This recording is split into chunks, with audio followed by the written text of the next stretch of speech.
Hello, मैं doctor M के Sharma, associate professor in maths, government college Rajgarh Alwar. प्रातःकाल का अभिवंदन सभी विद्यार्थियों के लिए। आज बीएससी पार्ट द्वितीय गणित वर्ग के विद्यार्थियों के लिए गणित का द्वितीय पेपर अवकलन समीकरण के अध्याय अचर गुणांकों वाले रेखिक अवकल समीकरण का आपको अध्ययन करवाने जा रहा हूँ। सर्वप्रथम मैं आपको ये बतलाता हूँ कि रेखिक अवकल समीकरण होता क्या है। रेखिक अवकल समीकरण वह समीकरण है जिसमें आश्रित चर और उसके अवकलज केवल प्रथम घात में ही आते हैं और आपस में गुणा नहीं होते। अब यहाँ पर एक नया नाम आया साहब dy/d है, आश्रित चर। इसको मैं एक अवकलन संकारक dy/dx से आपको इस क्लियर करता हूँ। विद्यार्थियों, यहाँ पर y और x दोनों चर हैं, एक आश्रित है और एक स्वतंत्र है। तो ये जो y होता है इसको dy/dx को हम पढ़ते हैं y का x के सापेक्ष अवकलन। तो मैं आपसे यहाँ पर ये कहता हूँ कि y का x के सापेक्ष अवकलन अर्थात y सदैव x पर निर्भर कर रहा है, तो x आपका स्वतंत्र चर के रूप में होता है और y x पर सदैव आश्रित होता है।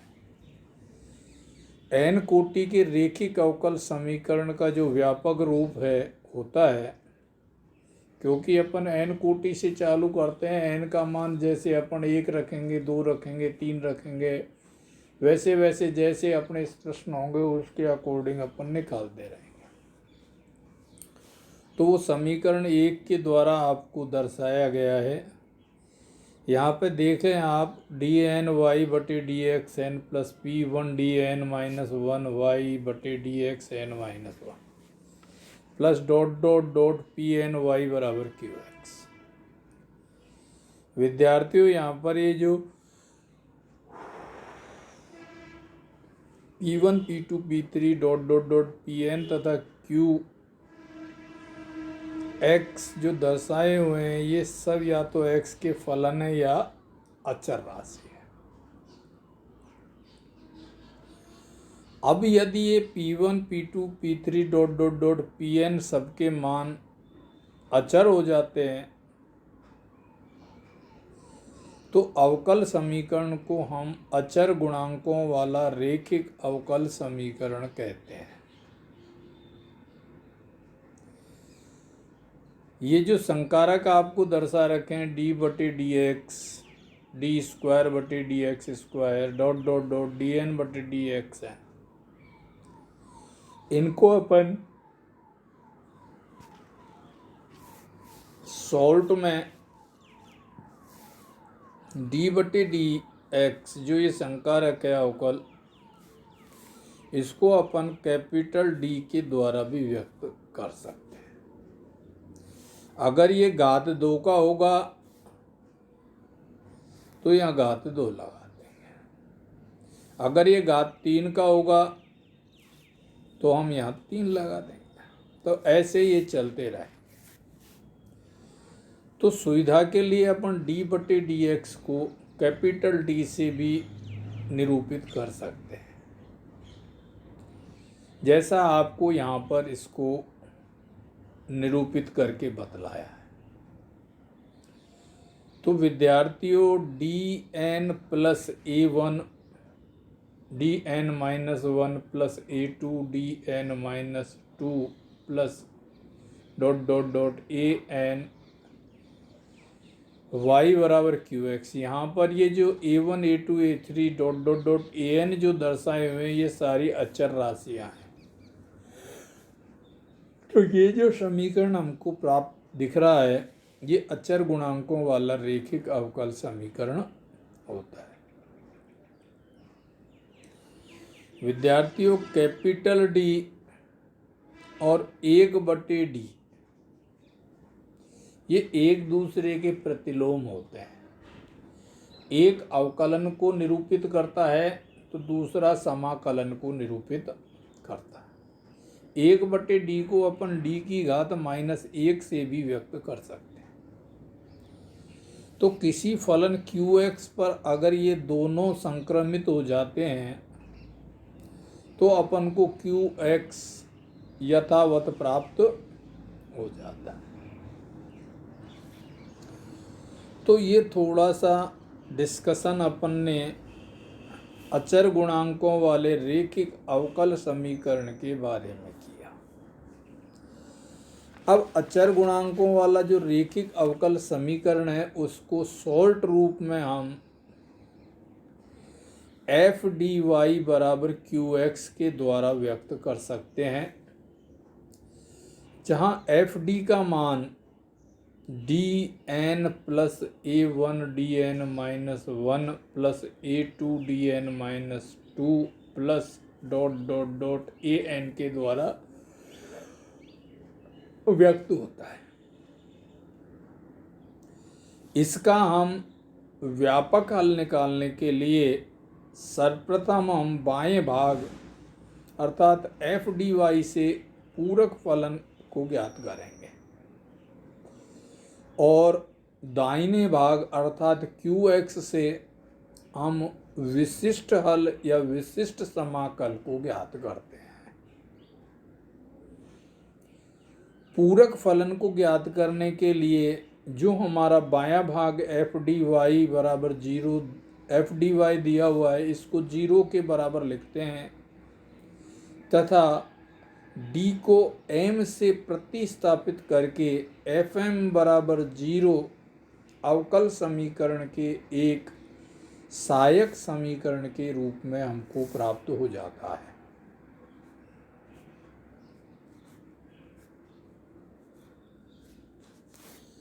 इसको हम ऑक्सिलरी इक्वेशन अंग्रेजी में, हिंदी में सहायक समीकरण कहते हैं। अब हम इस एफ एम बराबर 0 के गुणनखंडीय विधि से m के मान निकाल लेते हैं। तो m के मान विद्यार्थियों वास्तविक भिन्न भिन्न हो सकते हैं, पुनरावृत्ति में मिल सकते हैं और अधिकल्पित भी हो सकते हैं। जिस प्रकार के होंगे उसी हिसाब से आपके पास में CF का मान निकल के आएगा। अगर आप देखें पहली स्थिति जो स्लाइड में आपको बतलाई हुई है एफ एम बराबर 0 के जब इन्होंने मूल निकाले और वो वास्तविक और भिन्न भिन्न m1 m2 m3 dot dot mn के रूप में आए हैं, उस स्थिति में CF का मान आपके पास में c1 e की power m1x plus c2 e की power m2x plus dot dot dot cn e की पावर mnx के रूप में आया है। यदि fm बराबर 0 को जब हम हल करते हैं और मूल पुनरावृत्त और वास्तविक स्थिति में होते हैं, उस स्थिति में CF का मान जैसा आप यहाँ देख रहे हो कि c1 प्लस c2x e की power mx plus c3 e की पावर m3x जब दो मूलों की पुनरावृत्ति होती है। और जब तीन मूलों की पुनरावृत्ति होती है उस स्थिति में CF c1 plus c2x plus c3x square e की power mx plus c4 e की पावर m4x, यहाँ पर तीन मूलों की पुनरावृत्ति। 4 की होगी तो उसको भी इसी तरीके से लिखेंगे, 5 की पुनरावृत्ति होगी तो इसी तरीके से अपन लिखते हैं। तो ये एफ एम बराबर 0 को रख के सहायक फलन निकालने का, कॉम्प्लीमेंट्री पूरक फलन निकालने का तरीका मैंने आपको बताया।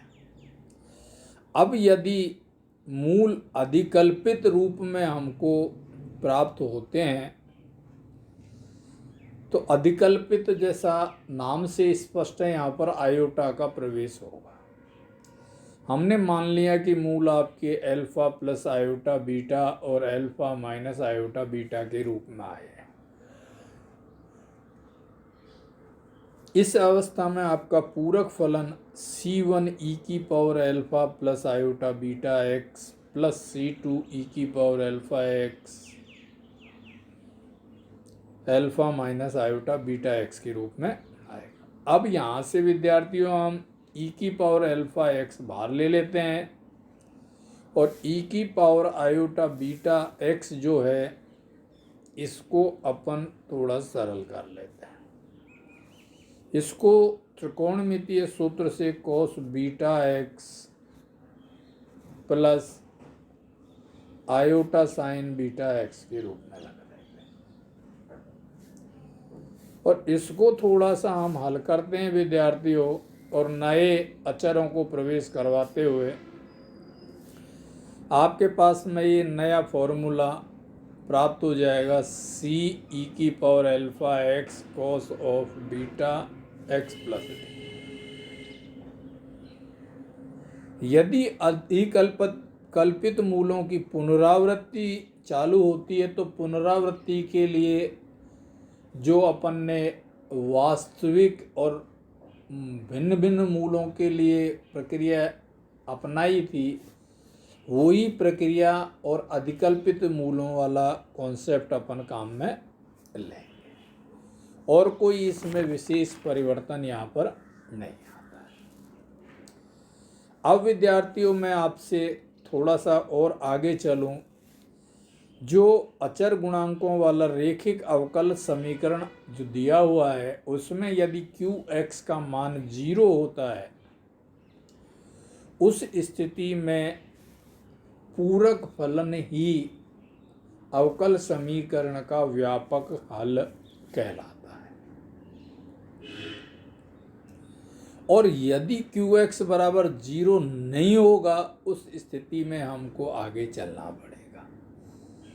तो जब Qx बराबर 0 होता है उस स्थिति का एक उदाहरण मैं आपके सामने ले रहा हूँ और वो स्लाइड में आपको नज़र आ रहा है। D4 plus 2D cube plus 3D square plus 2D plus 1 y बराबर 0। तो सर्वप्रथम हम सहायक समीकरण अर्थात d को m से प्रतिस्थापित करके m की पावर 4 प्लस 2m की घात 3 plus 3m square plus 2m plus 1 बराबर 0 प्राप्त करते हैं। इसके गुणनखंडीय विधि से हल करते हैं तो आपके पास में अधिकल्पित जो मूल हैं वो पुनरावृत्त स्थिति में आपको मिलते हैं। तो अधिकल्पित पुनरावृत्त का जो कॉन्सेप्ट है उसको हम यहाँ पर अप्लाई कर देते हैं। तो व्यापक हल आपके पास में y बराबर e की power minus x by 2 in bracket C1 plus C2x cos of x root 3/2 plus C3 plus C4x sine of x root 3/2। ये जो विद्यार्थियों यहाँ पर C1 प्लस C2x जो नज़र आ रहा है, ये आपके लिए पुनरावृत्त स्थिति के लिए आया है। और देखिए आप बड़े आसानी से ये हल आपको प्राप्त हो गया। ये जो अधिकल्पित मूल आए हैं इसके लिए जो हमारा सहायक समीकरण है m² प्लस m बराबर 0, यहाँ पर श्री धनाचार्य विधि को आप अप्लाई करोगे तो आपके पास में m के ये 2 पुनरावृत मान प्राप्त हो जाए। अब विद्यार्थियों अपन अगली स्थिति की चर्चा करते हैं जिसमें अचर गुणांकों वाले रैखिक अवकल समीकरण में qx का मान शून्य नहीं होता है।